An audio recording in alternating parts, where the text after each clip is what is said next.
물을 많이 마시면 좋다. 만보 걷기가 최고다. 약만 잘 챙기면 된다. 이 세 가지를 평생의 진리처럼 믿고 계셨던 분들이 많을 겁니다. 그런데 이 세 가지가 오히려 여러분의 건강을 무너뜨리고 있다는 사실을 알고 계셨나요? 서울의 한 대학병원 연구소에서 노화를 연구해온 저는 지난 40년 동안 8,000명이 넘는 노년층의 건강 데이터를 분석했습니다. 그중 80세를 넘기지 못하고 갑자기 건강이 무너진 분들에게는 한 가지 공통점이 있었죠. 놀랍게도 그 공통점이 바로 좋은 습관이었습니다. 그들은 하루에 물을 2~3리터씩 마셨고 만보를 걸으며 약을 절대 빼먹지 않았습니다. 그런데 왜 그들의 몸은 그렇게 무너졌을까요? 왜 똑같이 노력해도 어떤 분은 90세까지 건강하게 사는데 어떤 분은 75세에 병상에 누울까요? 그 이유를 찾아 저는 수십 년 동안 현장을 다녔습니다. 요양원, 경로당, 건강검진센터. 수많은 어르신들을 만나면서 단 한 가지 사실을 깨달았습니다. 노화는 단순히 나이가 아니라 습관의 방향에서 시작된다. 잘못된 방향으로 꾸준히 가면 아무리 성실해도 몸은 망가집니다. 제가 오늘 드릴 이야기는 여러분의 건강 상식을 완전히 뒤집을 겁니다. 하지만 동시에 여러분의 인생을 10년, 아니 어쩌면 20년 더 건강하게 살게 해줄지도 모릅니다. 이 영상의 마지막까지 들으시면 지금까지의 노력 중 무엇을 고쳐야 하는지 명확하게 알게 되실 거예요. 저는 이서준 박사입니다. 40년 동안 인간의 노화와 건강 수명을 연구해왔습니다. 의사가 아닌 과학자로서 저는 숫자와 통계가 아니라 사람의 삶을 보았습니다. 그리고 한 가지 공통된 비밀을 찾아냈습니다. 그 비밀은 많이가 아니라 언제, 어떻게였습니다. 물을 많이 마시는 게 아니라 언제 마시느냐, 걷기를 많이 하는 게 아니라 어떤 근육을 쓰느냐, 약을 열심히 챙기는 게 아니라 그 약이 빠뜨린 것을 보충하느냐. 결국 건강의 비밀은 양이 아니라 방향이었습니다. 제가 오늘 드릴 이야기는 그 방향을 바로잡는 법입니다. 이 내용은 제가 8,000명 이상의 데이터를 바탕으로 정리한 결과이며 실제로 수많은 어르신들의 삶을 바꾼 실천법입니다. 여러분, 혹시 이런 생각 해보신 적 있나요? 나는 건강관리를 이렇게 열심히 하는데 왜 피곤할까? 약도 꼬박꼬박 챙기는데 왜 나아지지 않을까? 매일 걷는데 왜 계단만 오르면 숨이 찰까? 오늘 그 답을 정확히 알려드리겠습니다. 이 이야기를 끝까지 들으시면 지금 당장 바꿔야 할 습관이 무엇인지, 그리고 어떻게 하면 100세까지 건강하게 살 수 있는지 분명하게 깨닫게 되실 겁니다. 오늘 영상은 단순한 정보가 아닙니다. 여러분의 남은 인생을 바꿀 기회입니다. 그럼 지금부터 80세 전에 건강이 무너지는 진짜 이유 4가지를 하나씩 짚어보겠습니다. 먼저 물 이야기부터 시작하죠. 그리고 그 안에는 우리가 평생 오해해온 상식의 함정이 숨어 있습니다. 지난해 봄이었습니다. 78세의 박철수 어르신이 제 연구소 문을 조용히 두드리셨습니다. 처음 뵈었을 때 그분은 딱 우리가 생각하는 건강한 노인의 표본이었습니다. 아침 6시에 일어나 한강 둔치를 만보씩 걷고 고혈압약, 당뇨약, 고지혈증약을 하루도 빼먹지 않으셨죠. 식단도 철저했습니다. 염분 줄이고 술, 담배 안 하고 저녁 7시 이후에는 아무것도 안 드신다고 했습니다. 그런데 그날 어르신의 눈빛은 어딘가 지쳐 있었습니다. 박사님, 이상하게 요즘엔 아침에 일어나도 피곤합니다. 다리가 자꾸 후들거리고요. 만보를 걸었는데도 몸이 점점 약해지는 것 같습니다. 저는 정밀 검사를 권했습니다. 그런데 검사 결과를 보고 저도 놀랐습니다. 근육량이 같은 연령대 평균보다 28%나 낮았던 겁니다. 이상하죠? 매일 그렇게 걷는데도 근육이 이렇게 적을 수가 있나요? 그분은 당황스러워했지만 저는 그때 확신했습니다. 문제는 운동을 안 한 것이 아니라 운동 방향이 잘못된 것이었습니다. 걷기는 심폐기능에는 도움이 됩니다. 하지만 하체 근육, 특히 넘어지지 않게 지탱해주는 허벅지와 엉덩이 근육을 강화하지는 못합니다. 걷기만으로는 뼈와 관절을 지탱할 근육이 만들어지지 않아요. 그래서 저는 어르신께 단 한 가지를 권했습니다. 의자에서 일어나기 10회, 하루 3번만 하십시오. 처음엔 5번도 못 일어나셨습니다. 숨이 차고 무릎이 아팠죠. 하지만 포기하지 않으셨습니다. 3개월 뒤 그분은 다시 지팡이 없이 걷기 시작했습니다. 6개월 후엔 시장까지 혼자 다니셨죠. 근육이 회복되니 식사량이 늘고 표정이 밝아졌습니다. 그리고 어느 날 어르신이 저에게 이렇게 말씀하셨습니다. 박사님, 저는 이제 다시 제 다리로 인생을 걷는 것 같습니다. 그 말을 듣는 순간 저는 깨달았습니다. 사람의 몸은 단순히 나이로 늙는 게 아니라 습관의 방향으로 늙는다는 걸요. 그분처럼 성실히 살아온 분들이 왜 쓰러지는지 저는 수없이 보았습니다. 물을 열심히 마시지만 언제 마셔야 하는지 모르고, 걷기를 꾸준히 하지만 어떤 근육을 써야 하는지 모르며, 약을 빠짐없이 챙기지만 무엇을 잃는지를 모릅니다. 그리고 결국 어느 날 그 틈이 몸 전체를 무너뜨립니다. 박철수 어르신의 사례는 단지 한 사람의 이야기가 아닙니다. 우리 주변, 아니 지금 이 영상을 보고 계신 여러분의 미래일 수도 있습니다. 저는 이 이야기를 단순한 경고로 남기고 싶지 않습니다. 이제부터 제가 말씀드릴 내용은 여러분이 건강하게 오래 사는 법을 과학적으로 바꾸는 첫걸음이 될 겁니다. 그리고 그 시작은 바로 물입니다. 물을 많이 마시면 좋다고요? 아닙니다. 70세 이후의 몸에서는 양보다 타이밍이 훨씬 중요합니다. 잘못된 시간에 물을 마시면 그 물이 약이 아니라 독이 될 수도 있습니다. 이제 그 숨겨진 진실을 함께 살펴보겠습니다. 누구나 이렇게 말하죠. 물을 많이 마셔야 건강하다. 하지만 여러분, 그 많이라는 기준이 언제부터 누구에게나 옳은 말이었을까요? 젊을 때의 몸과 70세 이후의 몸은 완전히 다릅니다. 젊을 땐 체내 수분 저장 능력이 뛰어나 하루에 2-3리터를 마셔도 큰 문제가 없지만 노년기에는 그 능력이 40% 가까이 떨어집니다. 즉, 마신 만큼 저장되지 않고 대부분이 심장과 신장을 부담시키는 방향으로 작용하는 겁니다. 제가 만난 김영희 72세님도 그랬습니다. 그분은 건강을 위해 하루에 2리터 이상 물을 마셨습니다. 그런데 매일 아침 거울을 보면 얼굴이 붓고 다리가 무겁다고 하셨죠. 병원에서는 이상이 없다고 했습니다. 그런데 실제 원인은 간단했습니다. 시간. 그분은 저녁 식사 후에 2-3잔, 자기 전에 2잔을 마시고 주무셨습니다. 즉, 몸이 가장 쉬어야 할 시간에 심장과 신장은 쉴 틈 없이 일했던 겁니다. 저는 김영희님께 간단한 물 시간표를 드렸습니다. 아침에 일어나자마자 따뜻한 물 반컵, 점심 30분 전 반컵, 외출 후 반컵, 잠자기 1시간 전 반컵, 딱 4번. 그 외엔 억지로 물을 들이켜지 않도록 말씀드렸습니다. 단 3일 후 그분은 전화를 주셨습니다. 박사님, 아침에 일어났는데 얼굴이 하나도 안 부었어요. 머리도 맑아요. 그렇게 단 2주 후 두통이 사라지고 피로감이 줄었다고 하셨죠. 여러분, 물의 양보다 언제, 어떻게 나눠서 마시느냐가 훨씬 중요합니다. 서울대 보건대학원의 연구에서도 물을 하루 4번에 나누어 마신 노인 그룹은 한 번에 몰아서 마신 그룹보다 심장 부담이 35% 줄고 신장 기능이 안정적으로 유지되었습니다. 물 한 컵이 아니라 시간 한 컵이 생명을 지킨다는 말입니다. 그럼 왜 많은 분들이 밤에 물을 몰아서 마실까요?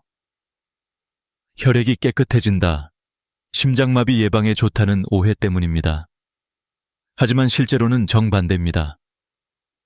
밤에 한꺼번에 물을 많이 마시면 심장은 과도한 압박을 받습니다. 혈액은 묽어지지만 그만큼 순환이 느려지고 부종이 생깁니다. 아침에 얼굴이 붓고 다리가 무거운 이유, 바로 그 때문입니다. 저는 늘 이렇게 말씀드립니다. 몸은 물을 필요로 하지만 시간은 더 절실히 필요합니다.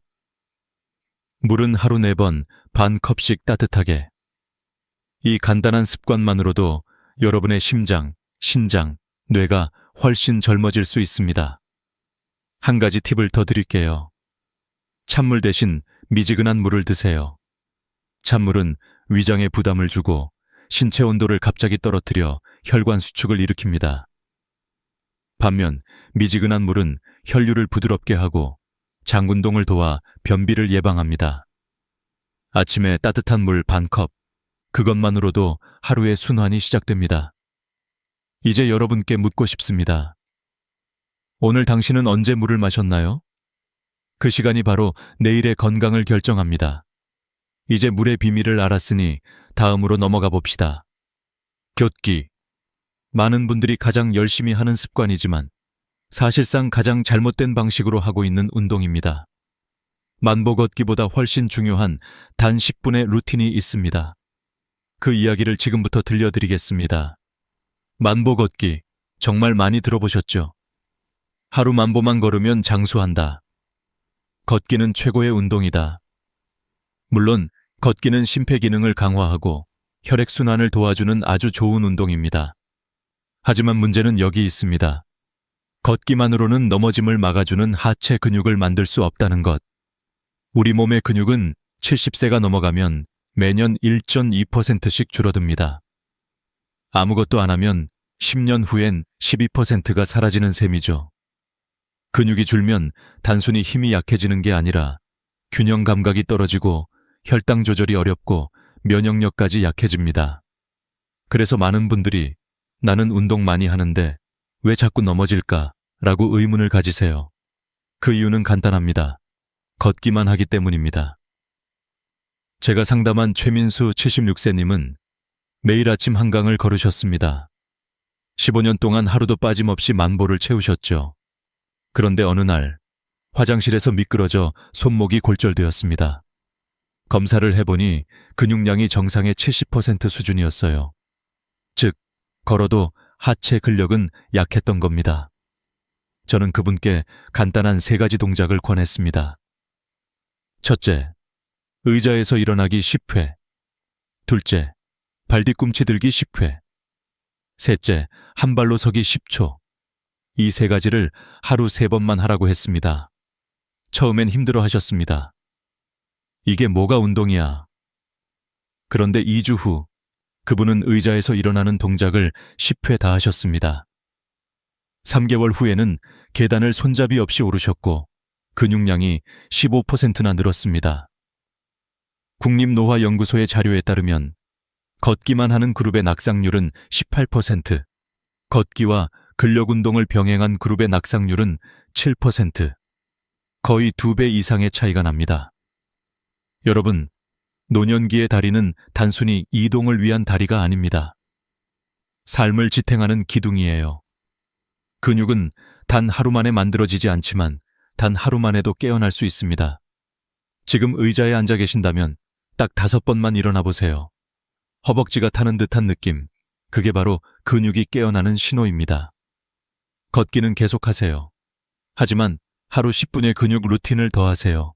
아침에 의자 일어나기, 점심 후 발뒤꿈치 들기, 저녁에 한 발 서기. 이 3가지만 매일 하시면 10년 더 버틸 수 있는 다리 근육이 만들어집니다. 운동의 비밀은 시간이 아니라 일관성입니다. 하루에 1시간씩 헬스장에 가는 것보다 매일 10분을 꾸준히 하는 게 훨씬 효과적이에요. 몸은 단순합니다. 꾸준히 자극을 주면 반응하고 멈추면 바로 잊어버립니다. 여러분, 만보 대신 10분을 선택하세요. 그 10분이 여러분의 인생을 지탱할 다리를 지켜줍니다. 그리고 다음으로 우리가 너무 쉽게 믿어온 또 하나의 함정이 있습니다. 바로 약, 야오입니다. 약은 병을 고치지만 때로는 몸의 영양을 앗아가기도 합니다. 지금부터 그 숨겨진 이야기를 들려드리겠습니다. 약은 우리 몸을 지켜주는 친구이지만 동시에 모르게 몸속 균형을 무너뜨리는 조용한 도둑이 될 수도 있습니다. 여러분은 혹시 이런 경험이 있으신가요? 약을 열심히 챙겨 먹는데도 몸이 점점 더 피곤하고 다리에 쥐가 자주 나고 밤에 잠이 깊게 들지 않는 경험. 많은 분들이 그 이유를 모르고 지나갑니다. 하지만 제가 40년 동안 노화 환자들을 연구하면서 확인한 결론은 명확합니다. 약이 병을 고치면서 동시에 우리 몸의 필수 영양소를 빼앗고 있다는 것. 예를 들어 고혈압 약은 혈압을 낮추지만 마그네슘을 빼앗아 갑니다. 마그네슘이 부족하면 근육이 경직되고 심장이 불규칙하게 뜁니다. 당뇨약은 혈당을 조절하지만 비타민 B군을 소모시킵니다. 이게 부족하면 신경이 둔해지고 피로가 쌓입니다. 또한 고지혈증약은 콜레스테롤을 줄이지만 코엔자임 Q-셈을 감소시킵니다. 이 물질은 세포가 에너지를 만드는 데 꼭 필요하죠. 그게 부족하면 아무리 쉬어도 피로가 풀리지 않습니다. 분당 서울대병원의 조사 결과 3가지 이상의 만성질환 약을 복용하는 60대 이상 환자의 83%가 마그네슘, 비타민 B, 코엔자임, Q-셈 중 하나 이상이 결핍 상태였습니다. 즉, 약을 열심히 챙겨 먹는데 오히려 몸은 점점 더 지쳐가는 겁니다. 제가 만난 정수진, 69세, 님의 사례가 대표적입니다. 그분은 10년 넘게 고혈압약, 당뇨약, 고지혈증약을 드셨습니다. 그런데 밤마다 다리에 쥐가 나서 잠을 설쳤고 항상 무기력하다고 하셨죠. 혈액 검사를 해보니 마그네슘 수치가 정상의 60%밖에 안 됐습니다. 그래서 저는 이렇게 조언드렸습니다. 매일 바나나 1개, 등푸른 생선 1조각, 견과류 1줌을 드세요. 딱 이 3가지입니다. 그리고 한 달 뒤 그분은 이렇게 말씀하셨어요. 다리에 쥐가 안 나요. 밤에도 잠이 깊어요. 약은 그대로인데 몸이 달라졌어요. 그때 저는 다시 한번 확신했습니다. 몸은 약보다 영양의 균형으로 움직인다는 걸요. 여러분, 지금 약을 드시고 계시다면 이 3가지를 꼭 기억하세요. 1. 매일 바나나 1개, 2. 등푸른 생선 1조각, 3. 견과류 1줌. 이건 단순한 음식이 아닙니다. 약이 빼앗아가는 필수 영양소를 다시 채워주는 보호막입니다.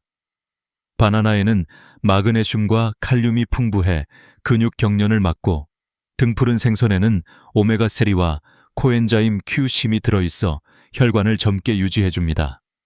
견과류는 비타민 B군의 주요 공급원이죠. 이 3가지를 매일 챙기면 약의 부작용을 최소화하고 에너지 균형을 회복할 수 있습니다. 약은 나쁜 게 아닙니다. 다만 약을 먹는다는 건 몸속에서 뭔가 빠져나가고 있다는 신호입니다. 그래서 보충이 필요한 거예요. 약만 믿지 말고 음식으로 균형을 지키는 습관을 만드세요. 그게 진짜 지혜로운 약 복용법입니다. 그리고 마지막으로 제가 수천 명의 노년 환자들을 만나면서 느낀 가장 큰 진실이 있습니다. 그건 바로 외로움은 약보다 더 무섭다는 것입니다. 다음 이야기에서 이 보이지 않는 병이 어떻게 우리의 수명을 단축시키는지 말씀드리겠습니다. 외로움. 이 단어를 들으면 많은 분들이 이렇게 말합니다. 나는 괜찮아요. 가족이 있으니까요. 이 나이에 외로움이야. 다 그런 거지. 하지만 제가 40년간 노년층의 건강 데이터를 추적하면서 확실히 깨달은 것은 외로움은 질병이라는 사실입니다. 게다가 이 질병은 눈에 보이지 않기 때문에 더 위험합니다. 하버드 의과대학의 75년 추적 연구를 보면 사회적으로 고립된 노인은 그렇지 않은 노인보다 사망률이 2.5배 높았습니다. 또한 외로움은 하루 담배 15개비를 피우는 것보다 건강에 더 해롭다는 연구 결과도 있습니다. 왜 그럴까요? 사람이 말을 멈추면 뇌가 가장 먼저 무너집니다. 대화가 줄어들면 뇌의 전두엽 활동이 둔해지고 염증 물질이 늘어나며 면역세포가 약화됩니다. 결국 몸의 기능이 급속도로 떨어지게 되는 거죠. 제가 만난 이광수 81세 어르신은 혼자 사셨습니다. 배우자는 이미 세상을 떠났고 자녀들은 외국에 살았습니다. TV를 보며 하루를 보내셨고 하루 종일 한마디도 하지 않는 날도 많았습니다. 그분은 어느 날 이렇게 말씀하셨습니다. 몸이 아픈 건 괜찮은데 말할 사람이 없다는 게 제일 힘들어요. 6개월 후 그분의 혈압은 20 이상 올랐고 체중은 5kg 줄었습니다. 저는 그때 단 한 가지를 부탁드렸습니다. 어르신, 하루에 딱 10분만 통화하세요. 자녀든 친구든 경로당의 이웃이든 상관없습니다. 매일 10분만 목소리를 나누는 겁니다. 한 달 뒤 그분은 이렇게 말씀하셨습니다. 박사님, 이상하게 기분이 좋아요. 잠도 잘 오고요. 그리고 3개월 후 경로당에 나가기 시작하셨습니다. 일주일에 한 번 친구들과 차를 마시고 이야기하며 웃었죠. 그 후 6개월 뒤 혈압이 다시 정상으로 돌아왔습니다. 약을 바꾼 것도 운동을 늘린 것도 아니었습니다. 단지 사람과 연결되었을 뿐인데 몸이 회복된 겁니다. 여러분, 이 이야기를 단순히 감정적인 이야기로 듣지 마세요. 이건 의학적 사실입니다. 말을 하고 눈을 맞추고 웃는 행위가 뇌의 해마를 자극해 스트레스 호르몬을 줄이고 행복 호르몬 세로토닌을 늘립니다. 그래서 저는 늘 이렇게 조언드립니다.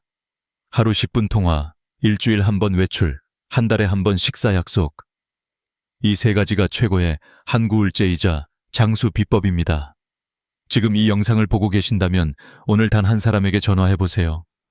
잘 지내요? 이 한마디면 충분합니다. 그 10분이 여러분의 뇌를 젊게 만들고 면역력을 회복시키며 수명을 10년 늘려줍니다. 여러분, 오늘 우리는 4가지를 배웠습니다. 1. 물을 나눠 마시는 습관. 2. 걷기보다 근육을 깨우는 습관. 3. 약 대신 음식으로 균형을 맞추는 습관. 4. 외로움을 이겨내는 연결의 습관. 이 4가지가 여러분의 노년을 10년 더 젊게 만들어줄 것입니다. 건강은 거창한 목표가 아닙니다. 아침에 따뜻한 물 한 컵, 의자에서 일어나기 10회, 바나나 1개, 전화 1통. 이 작은 선택이 10년 뒤 여러분의 삶을 바꿉니다. 오늘 영상을 보신 여러분, 지금 바로 하나만 실천해 보세요.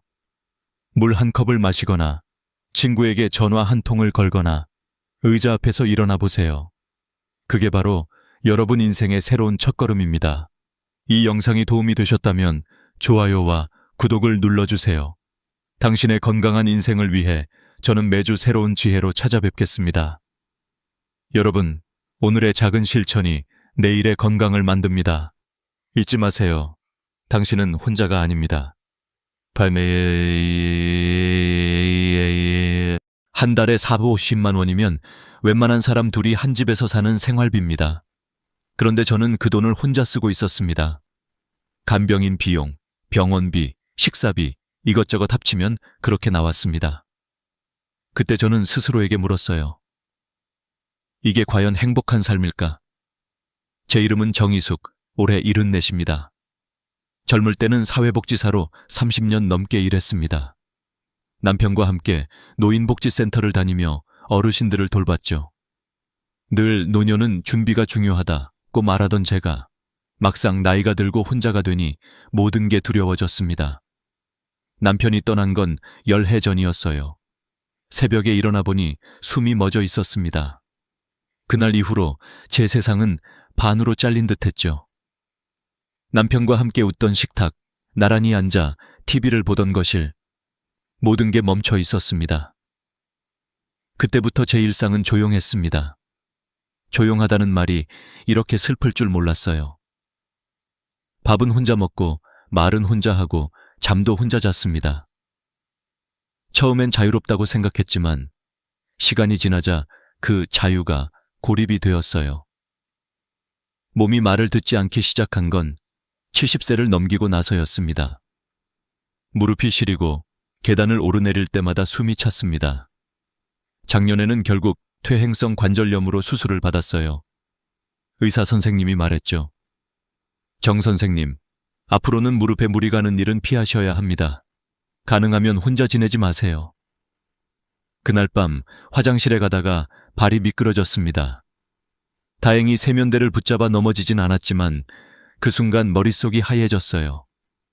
만약 지금 쓰러졌다면 누가 나를 발견해 줄까? 새벽 2시 그 생각이 머리를 떠나지 않았습니다. 며칠 후 딸 윤정이가 전화를 했어요. 엄마, 이제 요양원 알아보는 게 어때요? 혼자 사시기엔 위험하잖아요. 그 말을 듣는 순간 가슴이 철렁 내려앉았습니다. 요양원. 그 단어가 왜 그렇게 낯설고 서글프게 들렸는지 모르겠어요. 딸은 현실적인 아이였습니다. 효율적이고 똑똑하고 늘 옳은 말을 합니다. 엄마, 요양원엔 간호사도 있고 응급 상황에도 바로 대처할 수 있대요. 안전하잖아요. 맞는 말이었습니다. 하지만 안전이라는 말 뒤에 숨어 있는 단어가 들렸어요. 관리. 그건 보호가 아니라 감시일지도 모른다는 생각이 스쳤습니다. 윤정아, 엄마는 아직 요양원 갈 정도는 아닌 것 같아. 제가 그렇게 말하자 딸은 한숨을 쉬었습니다. 엄마, 지금은 괜찮아 보여도 갑자기 나빠질 수도 있잖아요. 미리 준비하는 게 나아요. 그날 밤 침대에 누워 천장을 바라봤습니다. 준비라는 말. 정말 내 노년을 위해 준비하는 걸까? 아니면 누군가에게 편한 노인이 되기 위한 준비일까? 그 후로 며칠 동안 마음이 복잡했습니다. 창문 밖을 보면 가로등 불빛이 고요하게 흔들렸어요. 그 불빛이 마치 저에게 묻는 것 같았습니다. 이렇게 사는 게 괜찮냐고. 다음 날 아침 신문을 펼쳤습니다. 경제면에 요양원 평균 비용 월 350만 원이라는 기사가 실려 있었습니다. 제가 간병인을 고용할 때 썼던 돈은 450만 원. 도대체 노년의 안전이 왜 이렇게 비싼 걸까? 정말 행복을 위해 쓰는 돈일까? 저는 생각했습니다. 이건 뭔가 잘못됐다. 나는 지금 안전을 사는 게 아니라 불안의 값을 치르고 있다. 그날부터 제 일기장에는 이런 문장이 반복되었습니다. 돈으로 살 수 없는 평안함이란 무엇일까? 그리고 그 질문이 제 노년의 방향을 바꾸게 될 줄은 그때는 몰랐습니다. 살아보니 돈이 많다고 외로움이 줄진 않더군요. 간병인이 곁에 있어도, 자식이 전화를 걸어도 그들의 마음은 내 옆에 있지 않습니다. 정말 필요한 건 함께 숨쉬는 온기였습니다. 나는 깨닫기 시작했습니다. 돈으로 사람을 살 수는 있어도 관계를 살 수는 없다는 걸. 돈으로 간병인을 부를 수는 있어도 내 얘기를 들어줄 사람을 부를 수는 없다는 걸요. 그때 저는 제 삶을 처음으로 거울에 비춰봤습니다. 내가 정말 원하는 노년은 뭘까? 요양원의 침대 위 안정감일까? 아니면 조금 불편해도 내 방식대로 살 수 있는 자유일까? 그 질문이 내 안에서 커져갔습니다. 이건 단순히 돈의 문제가 아니었습니다. 존엄의 문제였어요. 나는 끝까지 나답게 살 수 있을까? 이 이야기는 그 질문에서 시작됩니다. 450만 원을 쓰던 여자가 이제는 30만 원으로도 웃을 수 있게 된 이야기. 그리고 그 길에서 제가 깨달은 인생의 진짜 값어치에 대한 이야기입니다. 윤정이가 처음 요양원 이야기를 꺼냈던 날, 저는 아무 말도 하지 못했습니다. 입술을 달싹였지만 목소리가 나오지 않았어요. 마음속에서 이상한 감정이 일었습니다. 서운함, 두려움, 그리고 조금의 분노. 내가 평생 자식을 위해 살아왔는데 이제는 나를 시설에 보내겠다는 건가? 하지만 동시에 이런 생각도 들었습니다. 아니, 윤정이는 나를 걱정하는 거겠지. 그 아이 입장에서는 최선의 방법일지도 몰라. 그 두 감정이 마음속에서 계속 싸웠습니다. 그날 밤은 잠을 거의 이루지 못했어요. 며칠 후 윤정이에게서 다시 전화가 왔습니다. 엄마, 일단 며칠만 우리 집에서 지내보세요. 같이 지내보면 요양원 갈지 말지 더 정확히 판단할 수 있잖아요. 그 말에 결국 가방을 쌌습니다. 작은 캐리어 하나, 그리고 남편의 사진 한 장만 넣었어요. 서울역에 도착했을 때 윤정이는 환하게 웃었습니다. 엄마, 여기에요. 짐은 제가 들게요. 딸의 손이 따뜻했지만 그 온기가 오래가지 않았습니다. 딸의 집은 깔끔하고 현대적이었어요. 거실 한쪽에 제 방이 마련되어 있었죠. 작지만 따뜻했습니다. 그런데 이상하게도 그 안에서 마음이 편치 않았습니다. 이건 내 공간이 아니야. 그런 생각이 자꾸 들었어요. 첫날 저녁 식사 때 모두가 웃으며 밥을 먹었습니다. 사위는 예의 바르고 손주 민준이는 착한 아이였어요. 그런데 식탁에 앉아 있는 동안 제 안에서는 자꾸 미묘한 긴장감이 흘렀습니다. 숟가락 소리가 너무 크지 않을까? 말을 너무 많이 하면 귀찮을까? 사소한 것까지 신경 쓰이기 시작했죠. 이튿날 아침, 윤정이는 출근을 했고 저는 혼자 남았습니다.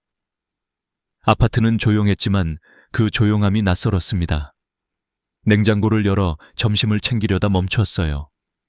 이건 딸의 냉장고야. 함부로 손대면 안 되지.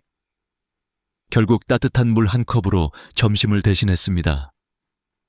며칠이 지나자 공기 속의 온도가 미묘하게 변했습니다. 저녁 식사 후 윤정이가 말했습니다.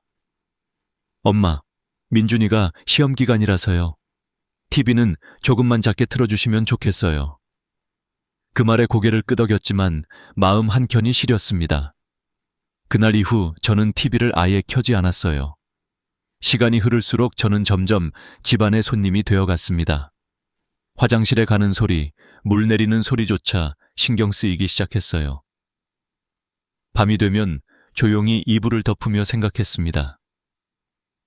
내가 정말 여기에 있어도 될까? 그러던 어느 날, 복도에서 윤정이 부부의 대화가 들렸습니다. 당신, 요양원 얘기는 언제 꺼낼 거야? 조금만 더 기다려봐. 엄마 상처받을 수도 있잖아. 그 말을 듣는 순간 심장이 내려앉았습니다. 그들은 날 위해서라지만 결국 나를 부담으로 여기고 있었어요. 그날 밤 저는 결심했습니다. 윤정아, 엄마 전주로 내려갈게. 왜요? 뭐가 불편하셨어요? 아니야, 그냥 내 집이 좋아. 내 방식이 편해. 윤정이는 당황했지만 저는 미소를 지으며 말했습니다. 괜찮아. 너희도 불편했을 거야. 이제 엄마는 괜찮아. KTX를 타고 전주로 돌아오는 길, 창밖 풍경이 빠르게 지나갔습니다. 논밭과 산, 그리고 점점 멀어지는 서울의 빌딩들. 그 모든 게 나에게 이렇게 말하는 것 같았어요. 이제는 네 길을 가도 돼. 집에 도착해 문을 열었을 때 그 익숙한 냄새가 코끝을 스쳤습니다. 햇살이 거실 바닥에 비쳐 있었고 창가의 화분들이 나를 맞아줬습니다. 그 순간 나는 다시 나로 돌아왔다는 걸 느꼈어요. 하지만 현실은 여전히 냉정했습니다. 이제 나는 다시 혼자였습니다. 윤정이의 말이 머릿속을 맴돌았어요. 엄마, 혼자 계시는 건 위험해요. 그 말은 맞았습니다. 하지만 다시 누군가에게 의지하며 살고 싶진 않았어요. 그래서 생각했습니다. 내가 스스로 지킬 수 있는 방법은 없을까? 그 질문이 이후 내 인생을 완전히 바꾸는 출발점이 되었습니다. 서울에서 돌아온 첫 주는 이상하리만큼 고요했습니다. 전주의 집은 변한 게 없었지만 내 마음은 달라져 있었습니다. 식탁 위에 남편의 사진이 여전히 그 자리에 있었고 창가의 화분도 그대로였어요. 그런데 모든 것이 조금씩 낯설게 느껴졌습니다. 어쩌면 나는 이 집을 떠나 있었다기보다 삶의 중심을 잃고 있었는지도 몰랐습니다. 며칠 후 윤정이가 다시 전화를 했습니다. 엄마, 혼자 계시는 게 정말 위험해요. 간병인이라도 두세요. 제가 알아봐 드릴게요. 그 말이 들릴 때마다 마음 한켠이 저릿했습니다. 보호라는 이름 아래 또다시 누군가에게 의존해야 하는 걸까? 하지만 무릎이 불편하고 밤마다 불안이 밀려오니 그 제안을 거절할 수 없었습니다. 결국 간병인을 쓰기로 했습니다. 한 달에 450만 원.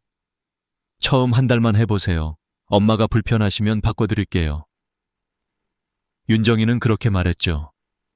첫 번째 간병인은 박 씨라는 여성이었습니다. 처음에는 정말 친절했습니다. 선생님, 약 드실 시간이에요. 오늘은 뭐 드시고 싶으세요? 그녀의 손길이 따뜻해서 안심이 됐습니다. 하지만 일주일쯤 지나자 분위기가 달라졌습니다. 할머니, 다른 집에서는 고기도 자주 해드렸는데 식비를 조금만 더 올리시면 제가 더 신경 써드릴게요. 그 말에서 진심보다는 계산이 느껴졌습니다. 며칠 후엔 이런 말도 했습니다. 할머니, 너무 검소하시네요. 저도 사람인데요. 이렇게까지 아끼시면 제가 밥하는 맛이 없어요. 그날 밤 저는 TV를 끄고 조용히 눈을 감았습니다. 내가 이 돈을 내면서도 왜 이렇게 눈치를 봐야 하지? 결국 2주 만에 간병인을 바꿨습니다.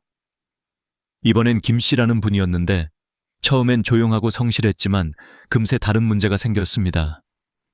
선생님, 하루 종일 집에만 있으니까 너무 답답해요. 같이 산책 좀 해요. 무릎이 아직 완전히 회복되지 않았다고 말해도 소용이 없었습니다. 결국 그녀는 몇 주 후 이 일은 저랑 안 맞아요. 라며 그만두겠다고 했습니다. 그렇게 2번의 시도 모두 실패했습니다. 낯선 사람이 내 집을 드나드는 건 생각보다 큰 스트레스였습니다. 무엇보다 문제는 비용이었습니다. 통장을 확인할 때마다 잔고가 줄어드는 걸 보며 한숨이 나왔습니다. 이건 마음도 돈도 버티지 못하겠구나. 간병인을 그만둔 다음 날 윤정이에게 전화를 했습니다. 윤정아, 나 그냥 혼자 있을게. 간병인 없이도 괜찮아. 엄마, 정말요? 그러다 또 넘어지면 어떡해요? 이번엔 요양원이라도.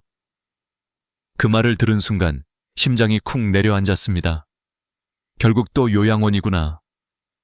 결국 딸의 성화에 못 이겨 요양원을 체험해보기로 했습니다. 일주일만. 그렇게 스스로를 설득했죠. 요양원은 생각보다 깔끔했습니다. 하얀 복도, 반짝이는 바닥, 직원들의 미소. 하지만 이상하게 공기가 무겁게 느껴졌습니다. 입소 절차를 마치자 직원이 말했어요.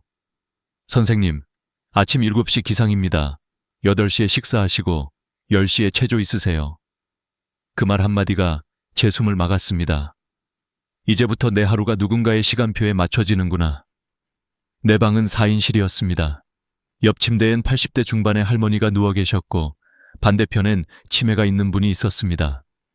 첫날 밤 누군가의 코 고는 소리와 신음소리에 잠을 설쳤습니다.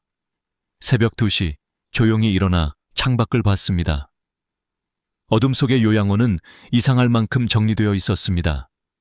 그 안에 내가 있었다는 사실이 오히려 더 외로웠어요. 다음날 체조 시간이 되자 직원이 문을 열며 말했습니다. 선생님, 체조하러 나오셔야죠. 몸이 아파도 기분이 내키지 않아도 모두 나가야 했습니다. 나는 억지로 미소를 지으며 따라갔습니다. 그 순간 문득 이런 생각이 들었어요. 이곳에서는 내가 나일 수 없구나. 식당으로 가는 복도에서 한 할머니가 중얼거렸습니다. 여긴 내가 죽을 때까지 있을 곳이래. 그 말이 제 가슴을 찔렀습니다. 그날 밤 나는 결심했습니다. 나는 여기에 있을 수 없어. 3일째 되는 날 가방을 쌌습니다. 직원들이 놀란 얼굴로 물었습니다. 선생님, 아직 기간이 안 끝났는데요? 괜찮아요. 저는 집에 가야 해요. 택시 창문 너머로 요양원이 멀어지는데 가슴이 벅차올랐습니다. 눈물이 흘렀어요. 슬퍼서가 아니라 다시 내 삶을 되찾은 듯한 기분이었거든요. 그날 밤 집에 돌아와 거울을 봤습니다.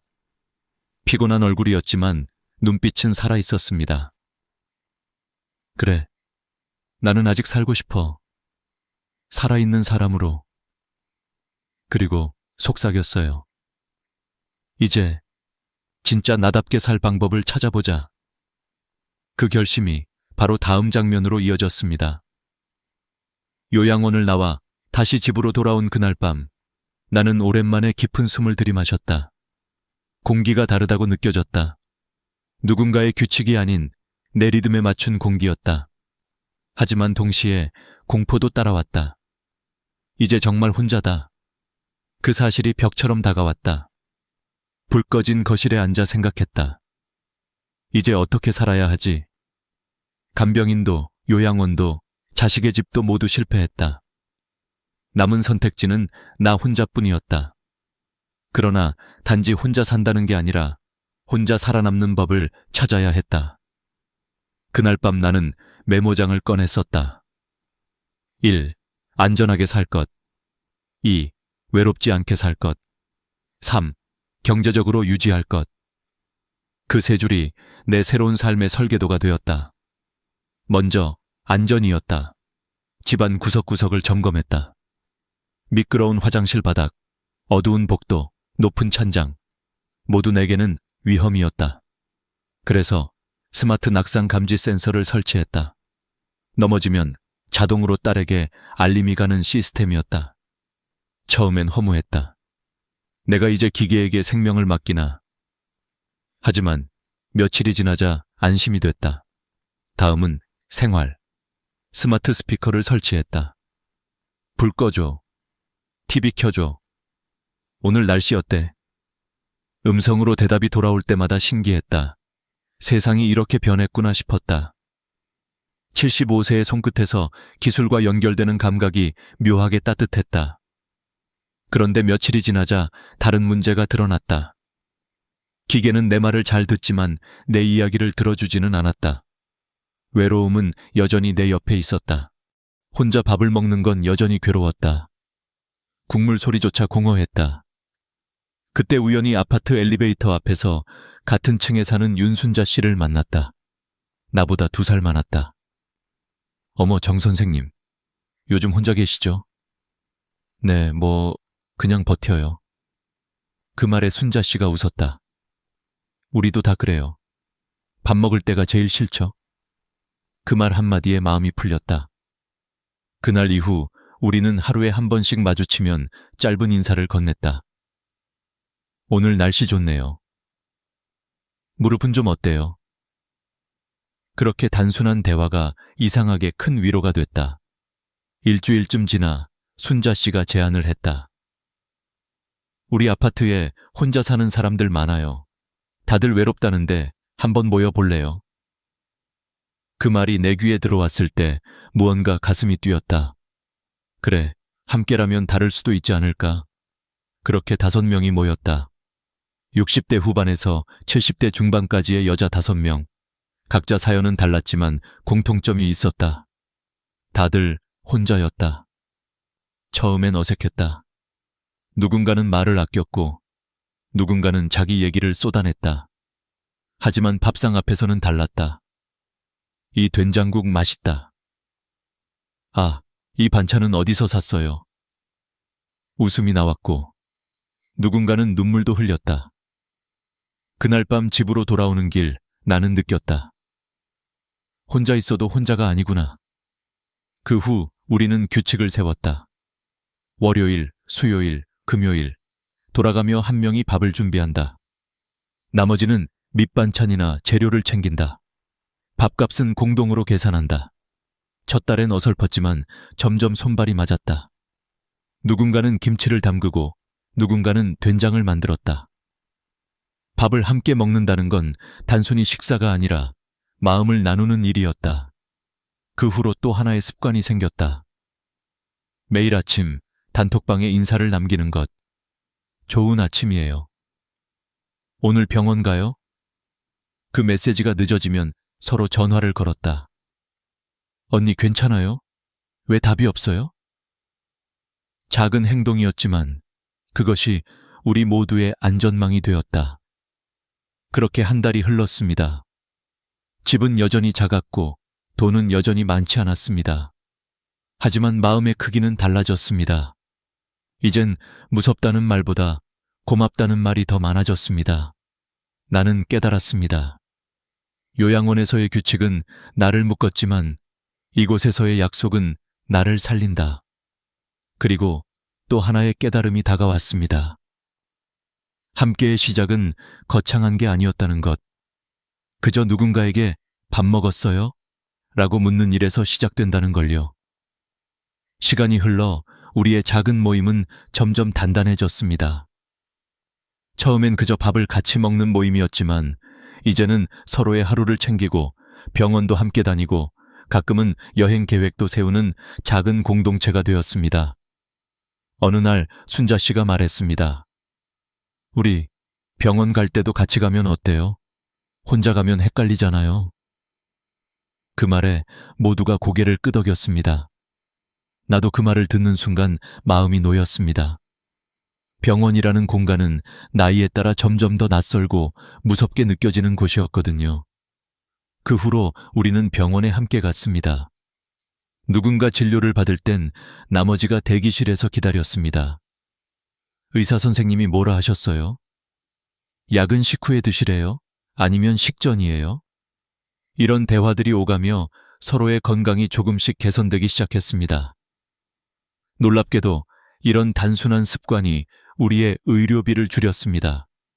혼자일 때는 사소한 증상도 놓쳤지만 함께 있을 때는 서로가 거울이 되어줬습니다. 언니, 얼굴이 좀 창백해 보여요. 오늘 약은 꼭 챙기세요. 이런 말 한마디가 큰 사고를 막기도 했죠. 그 다음은 경제였습니다. 처음엔 단순히 식비를 나누는 수준이었지만 시간이 갈수록 우리 모두의 지출 구조가 달라졌습니다. 혼자 살 땐 식비만 40만 원에서 50만 원이 들었는데 공동 식사로 줄이니 20만 원도 안 되었습니다. 전기세, 수도세도 절반으로 줄었습니다.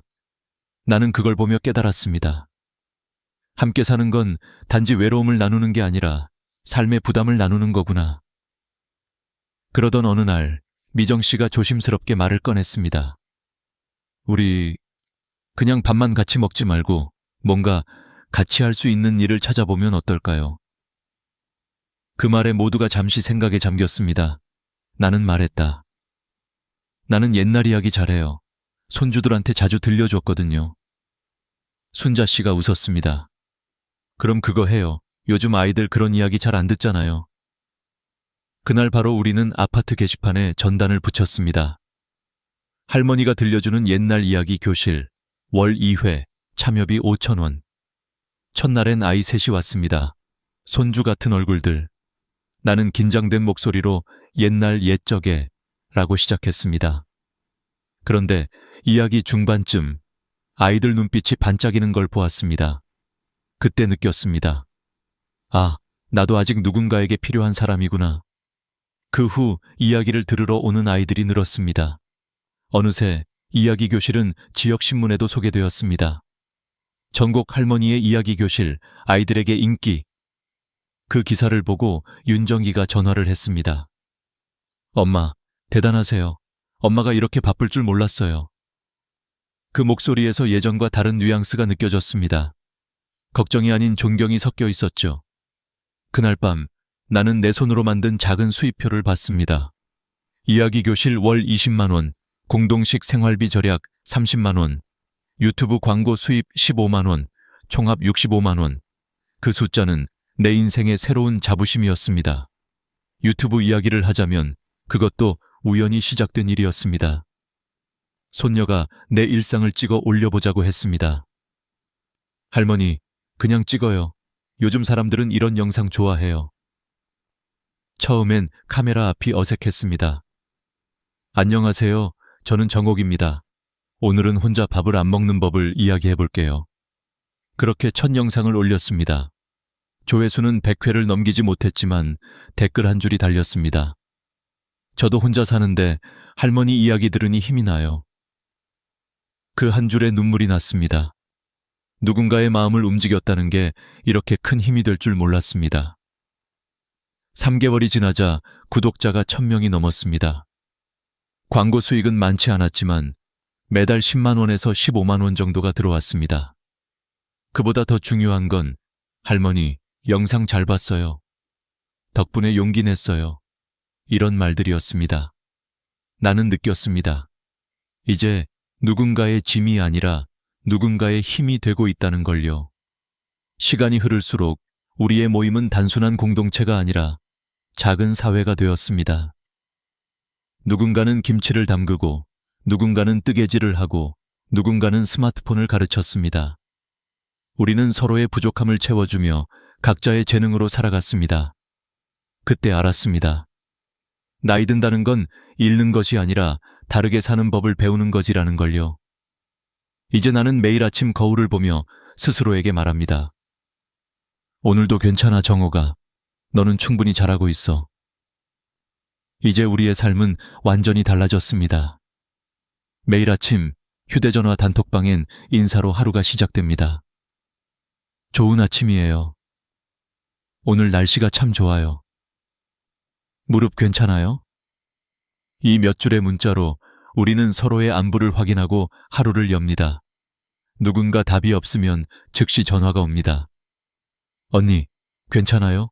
왜 연락이 없어요? 단 한 통의 전화가 우리 삶을 지켜주는 생명의 끈이 되었습니다.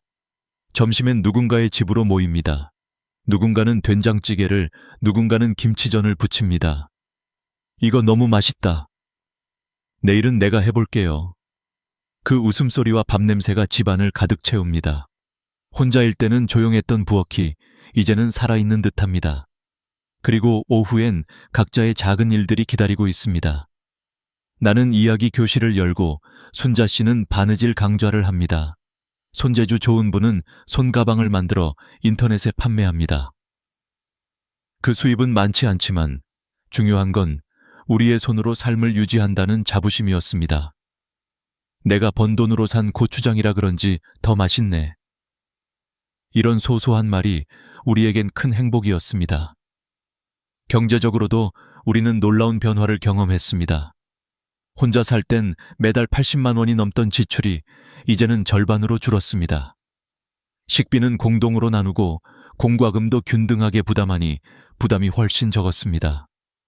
게다가 우리는 스스로 노년의 경제 공동체를 만들어가고 있었습니다. 누군가가 돈을 벌면 나누고 아플 때는 함께 병원에 가주고 필요한 물건은 같이 사서 나눴습니다. 건강도 놀라울 만큼 좋아졌습니다. 같이 밥을 먹으니 식습관이 규칙적이 되었고 산책도 함께하니 운동량이 늘었습니다. 병원을 함께 다니며 초기 질병을 미리 발견할 수 있었습니다. 어느 날 의사 선생님이 말했습니다. 혈압이 많이 안정됐네요. 비결이 뭐예요? 나는 웃으며 대답했습니다. 그냥 덜 외로워졌어요. 정말 그랬습니다. 몸보다 마음이 먼저 회복된다는 걸 나는 75세가 되어서야 알았습니다. 이제 나는 매일 저녁 창문을 열고 하늘을 봅니다. 오늘도 잘 살았다. 그리고 이렇게 덧붙입니다. 혼자가 아니라서 다행이다. 한국에서도 우리 같은 사람들이 점점 늘어나고 있습니다. 혼자이지만 함께 사는 시니어 코하우징이 전국 곳곳에 생겨나고 있습니다. 일본에서는 이미 20년 전에 이런 모델이 정착됐고 덴마크와 미국에서는 노년층의 40%가 이런 공동체에서 살아갑니다.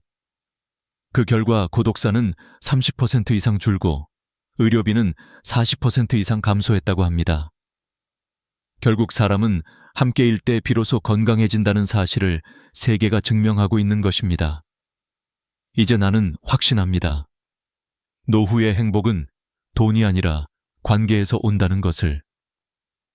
요양원도, 간병인도, 자식의 도움도 아닌 함께 사는 용기가 진짜 노후의 답이라는 것을요. 혹시 이 영상을 보고 계신 당신도 외로움 속에서 버티고 계신가요? 밤마다 나 혼자 살아도 될까 하고 걱정하고 계신가요? 그렇다면 오늘이 바로 그 첫걸음입니다. 엘리베이터에서 만나는 이웃에게 인사해보세요. 언니, 같이 밥 한번 먹을까요? 그 한마디가 인생을 바꿀 수 있습니다. 노후는 끝이 아닙니다. 또 다른 시작입니다. 함께하면 가능합니다. 당신도 할 수 있습니다. 오늘 제 이야기가 마음에 와닿았다면 좋아요와 구독으로 응원해주세요. 그리고 댓글로 여러분의 생각을 들려주세요.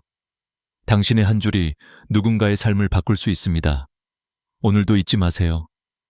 우리 인생은 혼자가 아닙니다. 함께할 누군가가 있다면 그것만으로도 이미 충분히 따뜻합니다. 밤마다 자다가 자꾸 깨시는 분들, 새벽이 되면 시계를 보고 한숨 쉬는 분들, 그리고 아침이 와도 머리가 무겁고 몸이 나른한 분들, 혹시 지금 그런 밤을 보내고 계신가요? 저는 74세 수면의학 전문의 윤전국입니다. 수많은 환자분들을 만나며 깨달은 게 하나 있습니다. 바로 잠을 못 자는 건 나이가 들어서가 아니라 몸이 보내는 신호를 잘못 읽고 있기 때문이라는 사실입니다. 저 역시 예전엔 이렇게 생각했습니다. 나이 들면 원래 잠이 줄지, 다들 그렇다잖아. 하지만 환자들을 만나면 만날수록 그 생각이 얼마나 위험한 착각이었는지 절실히 느꼈습니다. 나이가 들수록 잠이 줄어드는 게 아니라 잠을 관장하는 시스템이 흐트러지는 것이었습니다. 즉, 고장이 난 거죠. 그런데 많은 분들이 이 고장을 노화라고 착각합니다. 그 착각이 몸을 더 힘들게 합니다. 제가 기억하는 72세 김순애 할머니가 있습니다. 원장님, 전 잠을 자도 잔 것 같지가 않아요. 눈은 감고 있는데 머리는 계속 깨어 있는 것 같아요. 그분의 표정엔 절망이 묻어 있었습니다. 매일 밤 같은 시간에 깨서 시계를 보고 다시 눕지만 잠이 오지 않아 결국 새벽을 맞으셨죠. 낮에는 멍하고 기억도 흐릿해지고 친구 생일도 잊어버리셨습니다. 그때 저는 느꼈습니다. 이건 단순히 잠의 문제가 아니라 삶의 균형이 무너진 신호구나. 수면장애를 방치하면 어떤 일이 일어날까요? 미국 국립수면재단 연구에 따르면 수면 시간이 6시간 미만인 사람은 심혈관 질환, 고혈압, 당뇨, 우울증, 치매의 위험이 2배 이상 높습니다. 왜일까요? 우리 몸은 밤에만 회복합니다. 낮 동안 손상된 세포를 고치고 면역세포를 만들고 뇌의 노폐물을 청소하는 시간이 바로 잠든 사이입니다. 그런데 잠이 부족하면 이 청소 시간이 사라지는 겁니다. 몸도, 마음도, 뇌도 쉬지 못하죠. 그래서 저는 오늘 여러분께 분명히 말씀드립니다. 수면 부족은 나이 탓이 아닙니다. 그리고 절대 그냥 지나가는 일도 아닙니다. 나이 들면 잠이 줄어든다는 건 잘못된 상식입니다. 실제로 60대, 70대라도 8시간 이상 숙면하시는 분들 많습니다. 그분들의 공통점은 하나입니다. 자기 몸의 신호를 제대로 듣고 환경을 바르게 만든다는 것. 제가 진료했던 76세 이영주 어르신은 처음 오셨을 때 이렇게 말했습니다. 원장님, 난 그냥 나이 탓인 줄 알았어요. 새벽 4시면 눈이 떠지고 그게 당연한 줄 알았죠. 그분은 2주 동안 제 조언을 실천했습니다. 잠자기 전 TV 끄기, 핸드폰 멀리 두기, 조명 낮추기, 매일 같은 시간 기상하기. 불과 10일 후 그분은 이렇게 말씀하셨습니다. 이상하죠? 새벽에 한 번도 안 깨고 6시까지 잤어요. 그때 저는 속으로 미소 지었습니다. 몸은 우리가 생각하는 것보다 훨씬 더 회복력이 강합니다. 사람의 뇌는 밤이 되면 수면 모드로 전환되어야 합니다. 그런데 현대인의 생활은 그 신호를 엉망으로 만듭니다. 밤에도 밝은 조명, 끊임없는 뉴스, 스마트폰 불빛. 이 모든 게 뇌에 아직 낮이다 라는 착각을 심어줍니다. 결국 멜라토닌이 분비되지 않고 잠은 멀어집니다. 몸은 쉬고 싶은데 뇌가 아직 시간이 아니야 라며 계속 깨어있는 상태. 그게 바로 수면장애의 시작입니다. 제가 40년 동안 환자를 보며 느낀 건 이겁니다. 잠을 잘 자는 사람은 특별한 게 아니라 단지 자연의 리듬을 거스르지 않는 사람이다. 우리는 모두 태어날 때부터 낮엔 빛을 보고 움직이며 밤엔 어둠 속에서 쉬도록 설계되어 있습니다. 하지만 나이가 들수록 세상은 더 밝아지고 더 시끄러워지고 마음은 더 복잡해집니다. 그래서 몸이 보내는 쉼의 신호를 잃어버린 겁니다. 여러분, 오늘부터 기억하세요. 수면장애는 몸이 보내는 경고문입니다. 나는 이제 좀 쉬고 싶다는 신호를 무시하지 마세요. 그 신호를 듣는 순간 회복은 이미 시작된 겁니다. 그리고 제가 지금부터 알려드릴 5가지 방법을 따라 하신다면 수면제 없이도 밤 10시부터 아침 6시까지 깊이 잘 수 있습니다. 그건 결코 꿈이 아닙니다. 오늘 밤부터라도 시작해보세요. 당신의 잠이 바뀌면 내일의 기분도 바뀝니다. 그리고 삶의 에너지가 다시 돌아옵니다. 그럼 이제 우리 몸속에서 잠을 부르는 스위치가 어떻게 꺼졌는지 그 비밀을 하나씩 풀어보겠습니다. 잠이란 건 사실 굉장히 정직한 친구입니다. 몸이 쉬어야 할 때 스스로 찾아오죠. 그런데 어느 순간부터 그 친구가 오질 않습니다. 문을 열어줘도 들어오지 않고 불을 꺼도 나타나지 않습니다. 이유는 단 하나, 잠을 부르는 스위치가 고장났기 때문입니다. 그 스위치의 이름이 바로 멜라토닌입니다. 멜라토닌은 뇌 속 송과선이라는 작은 기관에서 만들어지는 수면 호르몬입니다. 해가 지면 서서히 분비되기 시작해서 밤이 깊을수록 농도가 높아지고 새벽이 되면 줄어듭니다. 그래서 우리는 어두워지면 졸음이 오고 아침이 밝으면 눈이 떠지는 겁니다. 문제는 나이가 들수록 이 멜라토닌의 분비가 급격히 줄어든다는 데 있습니다. 젊을 때는 밤 10시만 돼도 스르르 눈이 감겼지만 60대 이후부터는 이 호르몬이 절반 이하로 떨어집니다. 신호등이 켜져야 잠이 드는데 그 불빛이 희미해진 셈이죠. 그리고 요즘엔 그 희미한 불빛마저 우리 스스로 꺼버립니다. 스마트폰, TV, 형광등 같은 인공 조명이 그 주범입니다. 우리 눈에는 망막이라는 빛을 감지하는 기관이 있습니다. 이 망막은 단순히 사물을 보는 역할뿐 아니라 빛을 통해 뇌에게 지금 낮이야 혹은 밤이야 라는 메시지를 보냅니다. 그런데 문제는 스마트폰이나 TV에서 나오는 파란빛, 블루라이트, 이 태양빛과 거의 비슷한 성질을 가지고 있다는 겁니다. 즉, 밤 10시에 드라마를 보거나 스마트폰을 보면 우리 뇌는 착각합니다. 아직 낮인가 보네. 멜라토닌 나올 필요 없어. 그 순간 수면의 스위치는 꺼져버립니다. 제가 진료했던 70세 김정순 할머니는 늘 이렇게 말씀하셨습니다. 원장님, 나는 잠이 안 와서 그냥 TV보다 졸리면 자요. 그분의 패턴을 살펴보니 밤 12시부터 새벽 2시 사이에야 겨우 잠이 들고 아침 6시면 눈이 떠졌습니다. 그래서 제가 말씀드렸죠. 할머니, 그건 잠이 아니라 피로에 의한 실신이에요. 몸은 자고 싶지만 뇌는 아직 깨어 있어서 억지로 꺼지는 겁니다. 이 말에 할머니는 한동안 조용히 앉아 계셨습니다. 그리고 나지막이 물으셨죠. 그럼 나는 이제 평생 이렇게 살아야 하나요? 저는 단호하게 말씀드렸습니다. 아니요, 할머니. 몸은 생각보다 훨씬 회복력이 강합니다. 단지 환경을 바꾸면 됩니다. 그날 이후 할머니는 자기 전 1시간 동안 TV를 끄고 스마트폰을 다른 방에 두기 시작했습니다. 그리고 조명을 노란 스탠드 조명으로 바꾸셨죠. 일주일 만에 전화가 왔습니다. 원장님, 이상하게 10시 반만 되면 눈이 저절로 감겨요. 그분의 목소리는 오랜만에 들뜬 아이 같았습니다. 멜라토닌은 그렇게 정직하게 반응합니다. 빛이 줄어들면 다시 나옵니다. 조용한 어둠 속에 몸을 두면 몸은 알아서 수면 모드로 전환됩니다. 이건 나이와 상관이 없습니다. 멜라토닌은 다시 불릴 수 있습니다. 그렇다면 어떻게 해야 멜라토닌이 다시 잘 나올까요? 비결은 간단합니다. 1. 밤엔 빛을 줄이고 아침엔 햇빛을 보라. 밤에는 조명을 낮추고 휴대폰 불빛을 피하세요. 대신 아침엔 커튼을 열고 햇살을 맞으세요. 낮에 빛이 강하면 강할수록 밤엔 멜라토닌이 잘 나옵니다.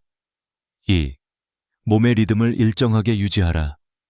멜라토닌은 시간의 규칙을 좋아합니다. 매일 같은 시간에 자고 같은 시간에 일어나야 합니다. 그래야 뇌가 이 시간엔 자야 해 라고 기억합니다. 3. 식사와 카페인을 조절하라. 커피, 녹차, 초콜릿, 심지어 콜라도 카페인이 들어 있습니다. 오후 2시 이후엔 절대 피하세요. 그리고 저녁은 가볍게 잠들기 3시간 전에 마무리하세요. 이 3가지만 지켜도 멜라토닌은 다시 춤을 춥니다. 몸은 언제나 회복의 기회를 기다리고 있습니다. 그 기회를 주는 건 바로 여러분 자신입니다. 여러분, 잠은 약으로 사는 게 아닙니다. 몸의 리듬을 되찾으면 그 자체가 최고의 수면제입니다. 오늘 밤 불을 조금만 더 어둡게 하고 화면을 끄고 조용히 눈을 감아보세요. 그때 멜라토닌이 속삭일 겁니다. 이제 괜찮아요. 푹 쉬세요. 그리고 내일 아침 아마 이런 말이 절로 나올 겁니다. 아, 오늘은 진짜 잘 잤다. 이제 여러분께 정말 중요한 이야기를 드리겠습니다.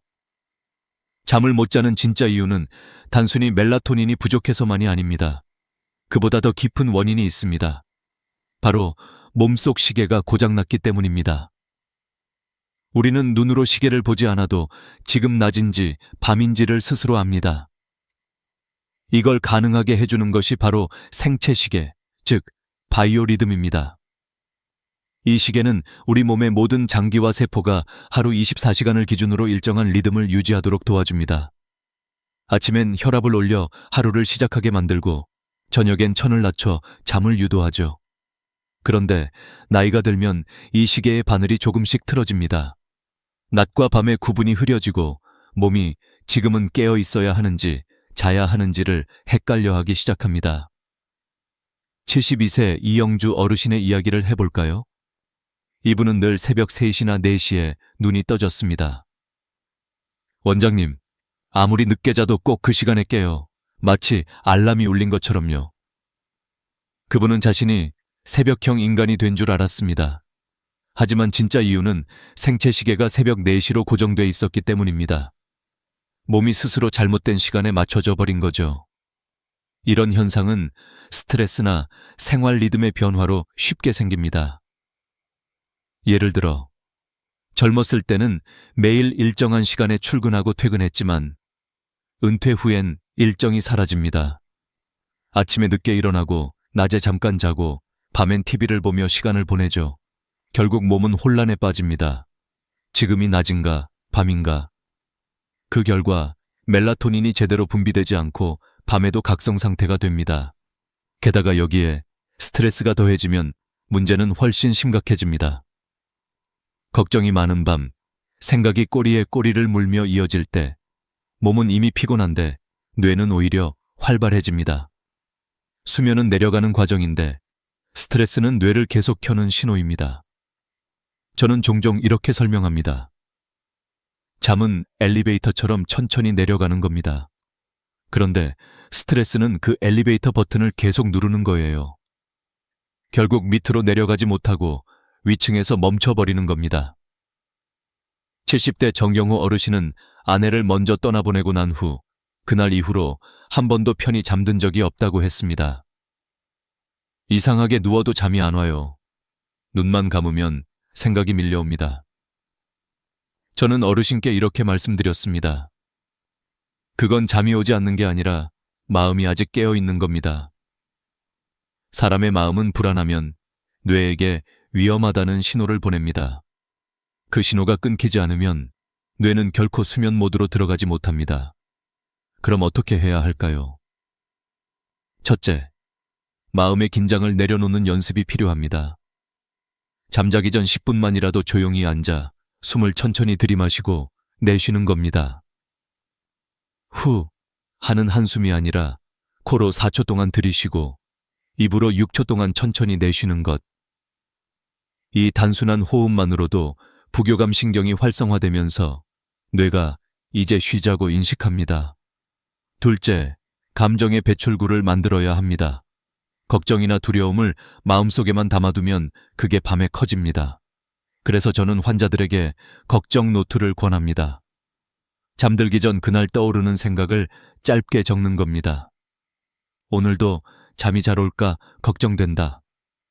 내일 병원비가 부담된다. 이렇게 적고 나면 이상하게 마음이 조금 가벼워집니다. 뇌가 그 걱정을 종이에 넘겨준 거죠.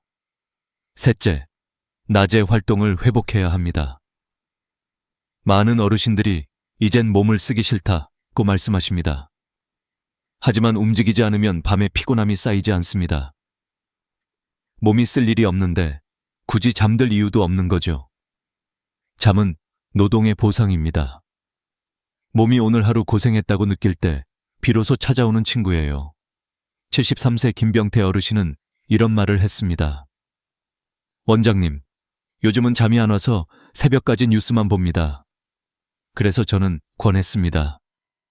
뉴스 대신 아침마다 동네 한 바퀴 걸으세요. 3주 뒤 어르신은 웃으며 말씀하셨습니다. 요즘은 저녁만 되면 눈이 스르르 감겨요. 이렇듯 몸의 시계는 빛, 리듬, 감정 세 가지로 움직입니다. 이 셋 중 하나만 망가져도 전체가 흔들립니다. 그러니 여러분, 잠이 오지 않는다면 약을 찾기 전에 먼저 물어보세요. 내 몸의 시계는 지금 몇 시인가? 만약 그 시계를 다시 맞출 수 있다면 그날 밤 당신의 몸은 스스로 불을 끄고 아침이 올 때까지 단 한 번도 깨지 않을 겁니다. 그리고 그 다음 날 눈을 뜨며 이런 말이 절로 나올 겁니다. 오늘은 정말 마음이 편하다. 이제부터는 여러분이 가장 궁금해하실 부분. 그래서 도대체 어떻게 해야 밤 10시부터 아침 6시까지 통잠을 잘 수 있나요? 그 해답을 구체적으로 알려드리겠습니다. 제가 40년 동안 환자들을 만나며 내린 결론은 단순합니다. 잠은 환경이 만든다. 수면제보다 강력한 약은 없습니다. 하지만 약보다 더 강력한 건 환경의 힘입니다. 그 첫 번째 비결은 바로 수면의 리듬을 만드는 것입니다. 잠은 갑자기 찾아오는 게 아닙니다. 몸이 지금은 자야 해 라는 신호를 기억할 때 자연스럽게 찾아옵니다. 그래서 저는 이렇게 말합니다. 졸릴 때 자지 말고 자야 할 때 자라. 많은 어르신들이 이렇게 말씀하십니다. 나는 졸릴 때 자요. 안 졸리면 그냥 TV보다 자요. 하지만 그건 몸의 리듬을 더 망가뜨리는 습관입니다. 졸릴 때 자면 오늘은 새벽 1시에, 내일은 11시에, 그 다음 날은 2시에 자게 됩니다. 이렇게 되면 몸은 언제 잠들어야 할지 혼란에 빠집니다. 제가 만난 74세 최병호 어르신은 늘 이렇게 말하셨습니다. 원장님, 난 새벽 2시가 돼야 겨우 잠이 와요. 그래서 저는 단호하게 권했습니다. 아침 6시에 일어나세요. 그리고 아무리 졸려도 낮엔 누워있지 마세요. 처음 며칠은 너무 피곤했다고 하셨죠. 하지만 일주일이 지나자 놀라운 일이 일어났습니다. 밤 10시가 되면 자연스럽게 졸음이 밀려오고 새벽 6시까지 한 번도 깨지 않았다고 하셨습니다.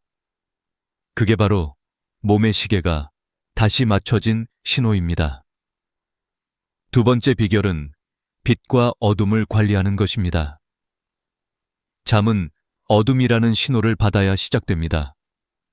조명이 너무 밝으면 뇌는 아직 낮이라고 착각하죠.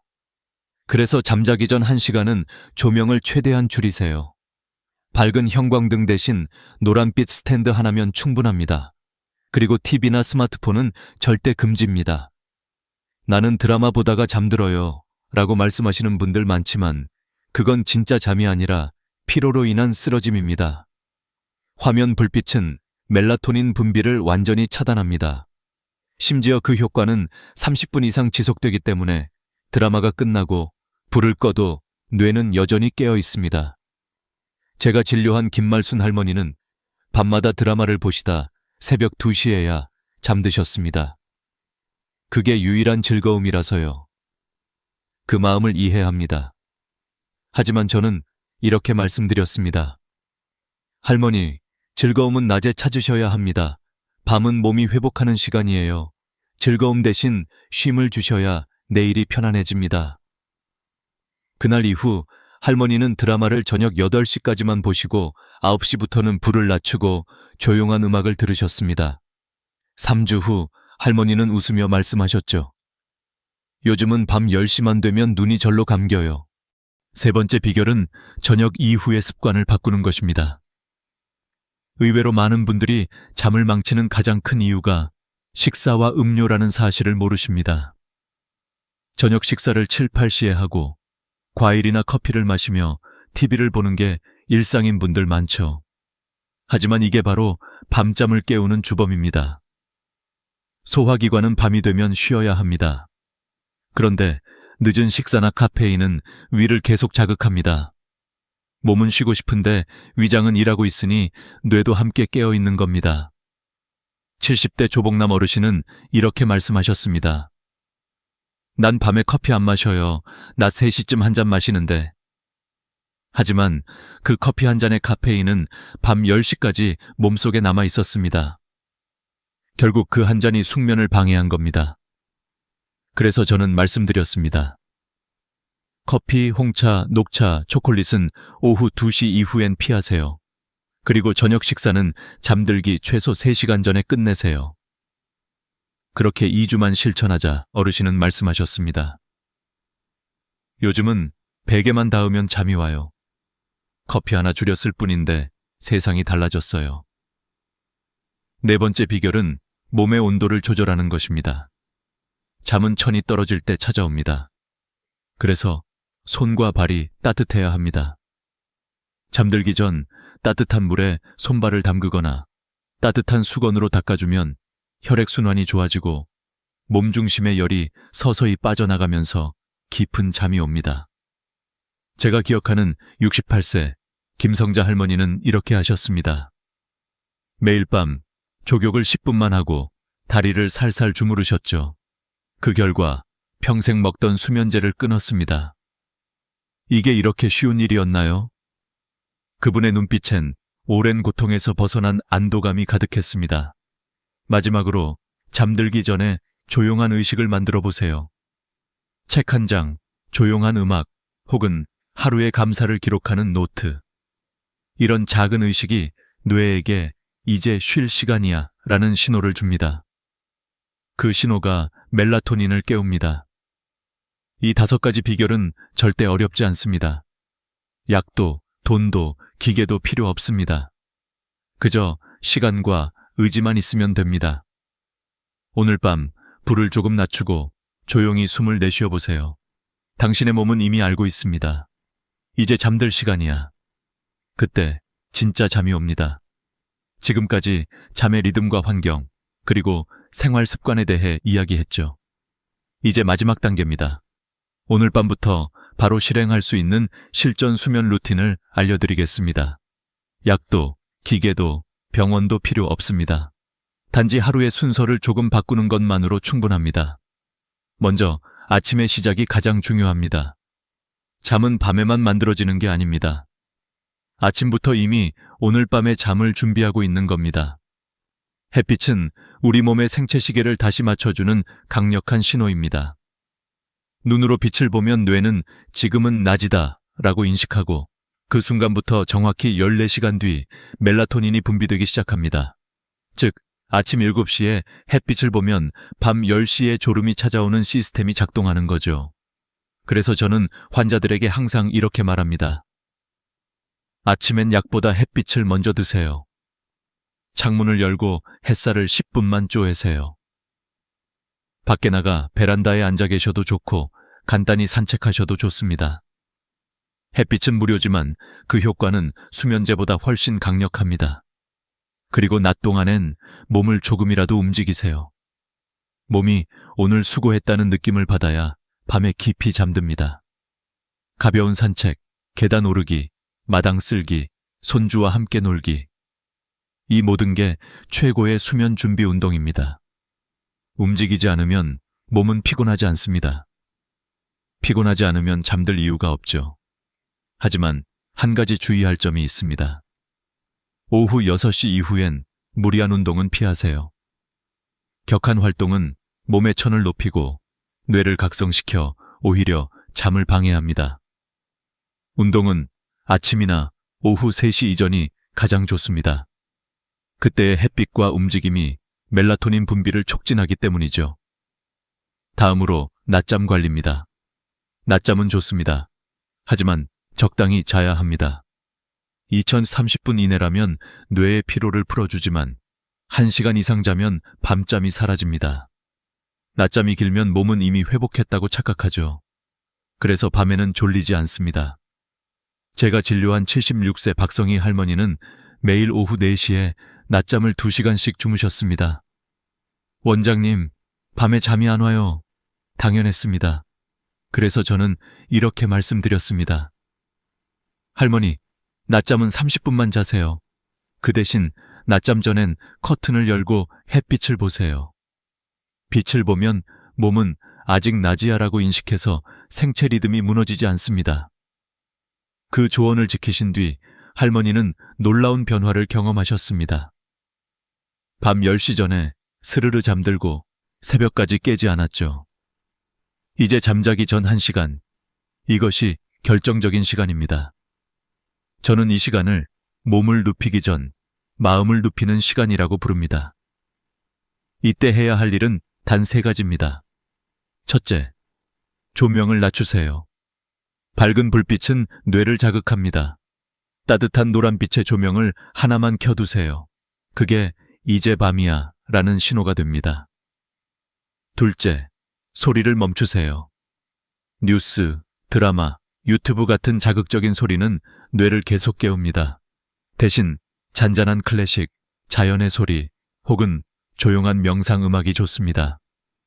이때 가장 좋은 소리는 당신의 호흡 소리입니다. 4초 들이쉬고 6초 내쉬는 깊은 호흡을 반복하세요. 그 리듬에 뇌가 맞춰지면 어느새 잠의 문이 열립니다. 셋째, 감사 노트를 쓰세요. 오늘 하루 잘된 일 1가지, 감사한 일 1가지를 적는 겁니다. 오늘 손주가 전화해줘서 기뻤다. 햇빛이 따뜻해서 좋았다. 이 짧은 문장은 마음의 온도를 낮춰줍니다. 불안과 긴장을 내려놓는 가장 간단한 방법입니다. 마지막으로 손과 발을 따뜻하게 해주세요. 따뜻한 물에 담그거나 수건으로 감싸면 혈액순환이 좋아지고 몸 중심의 열이 천천히 빠져나갑니다. 그때 비로소 깊은 잠이 시작됩니다. 이 모든 과정을 마치고 나면 불을 끄고 눈을 감으세요. 그때 몸은 이렇게 속삭일 겁니다. 오늘은 괜찮아. 이제 푹 쉬자. 잠은 억지로 잡는 게 아닙니다. 준비가 되었을 때 저절로 찾아오는 친구입니다. 오늘부터 이 루틴을 실천해 보세요. 며칠 후 아침에 이런 말이 절로 나올 겁니다. 오랜만에 진짜 잠을 잤다. 그리고 그 순간부터 당신의 하루는 다시 빛나기 시작할 겁니다. 이제 여러분께 마지막으로 꼭 드리고 싶은 말이 있습니다. 잠은 단순히 피로를 푸는 행위가 아닙니다. 잠은 우리 인생의 회복장치이며 기억을 저장하는 시간이고 몸과 마음이 다시 태어나는 순간입니다. 이 시간을 잃는다는 건 하루의 절반을 잃는 것과 같습니다. 저는 수많은 환자들을 만나며 이런 말을 자주 들었습니다. 원장님, 이 나이에 잠 좀 못 자는 게 뭐 그리 큰일입니까? 하지만 저는 단호히 말합니다. 잠을 잃는 순간 인생의 질도 함께 무너집니다. 한 번은 78세 정동철 어르신이 제게 찾아오셨습니다. 평생 새벽 4시에 일어나 시장에 나가시던 분이었죠. 이젠 일도 안 하는데도 그 시간이면 눈이 떠져요. 밤새 뒤척이다가 새벽엔 포기합니다. 그분의 눈은 피곤함으로 붉게 물들어 있었습니다. 제가 권해드린 건 약이 아니었습니다. 아침 햇빛, 규칙적인 산책, 저녁 식사 시간 조절, 그리고 잠들기 전 조용한 루틴, 그 단순한 4가지였습니다. 3주 후 그분은 다시 병원에 오셨습니다. 원장님, 덕분에 이제는 새벽 4시가 아니라 6시에 일어납니다. 그리고 아침 공기가 이렇게 상쾌한 줄 몰랐어요. 그 미소는 40년 동안 일하던 때보다 훨씬 밝았습니다. 그분이 하신 말씀 중 아직도 제 마음에 남은 한 문장이 있습니다. 잠을 되찾고 나니 인생이 다시 시작된 것 같습니다. 여러분, 잠은 단지 피곤한 몸을 쉬게 하는 시간이 아닙니다. 당신의 세포가 회복하고 기억이 정리되고 마음이 정돈되는 삶의 재부칭 시간입니다. 이 시간을 가볍게 여기지 마세요. 당신의 인생이 얼마나 풍요롭고 행복할 수 있는지는 얼마나 잘 자느냐에 달려 있습니다. 제가 말씀드린 5가지 원칙 꼭 기억하세요. 1. 아침 햇빛으로 하루를 시작하기. 2. 낮에는 몸을 움직이기. 3. 오후엔 카페인과 과식 피하기. 4. 밤 10시 이전에 조명을 줄이고 마음을 쉬게 하기. 5. 매일 같은 시간에 자고 같은 시간에 일어나기. 이 5가지를 실천하는 순간 당신의 몸은 기억할 겁니다. 이제는 편히 자도 괜찮아. 그리고 언젠가 당신도 이렇게 말하게 될 겁니다. 나는 이제 매일 밤이 기다려진다. 그 밤은 고요하고 따뜻하며 당신이 평생 꿈꿔왔던 진짜 휴식의 시간일 것입니다. 오늘 영상이 여러분께 작게나마 도움이 되었다면 지금 좋아요와 구독을 눌러주세요. 여러분의 그 한 번의 클릭이 더 많은 어르신들이 이 정보를 알고 편안한 밤을 되찾는데 큰 힘이 됩니다. 그리고 오늘 밤 이 영상을 보신 당신에게 제가 꼭 드리고 싶은 한마디. 오늘은 걱정 내려놓고 그냥 편히 주무세요. 당신의 몸은 이미 충분히 수고하셨습니다. 여러분 모두 편안한 밤 되세요. 그리고 내일 아침 이렇게 속삭이길 바랍니다. 오늘은 참 잘 잤다.